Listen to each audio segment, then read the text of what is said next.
मैं कहा ये ओरिजिनल है क्या है? की कसम खा के कह रहा हूँ, मरण पे बैठा हूँ, मुझे कब्र नसीब ना हो, मैं झूठ बोलूं। आते ही जो है ना वो गले लग के रोने लग गई।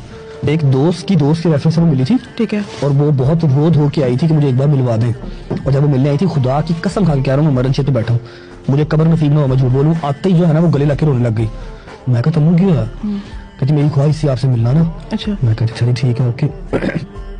मिले तो नेक्स्ट डे सुबह नाश्ता लेके आ गई है, कपड़े शपड़े लेके आ गई ना। अच्छा।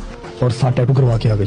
अच्छा, आपके नाम का? हाँ, यहाँ पर आरबी लिखवा के आ गई। मैंने रगड़ के देखा, मैं कहा ये ओरिजिनल है क्या है? और तब मैं कोई इतना खास पीक पे था भी नहीं। अच्छा। मैं कहा ये आपने क्या हरकत की है?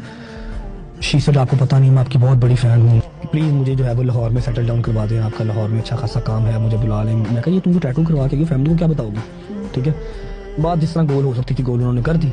ठीक है, अब 2 महीने के बाद पता नहीं, मैं जब तीसरे दिन में कराची से चला गया, उसके बाद कोई एक सिंगल मैसेज भी दिखा दें कि मेरी उनसे बात भी हुई, कुछ भी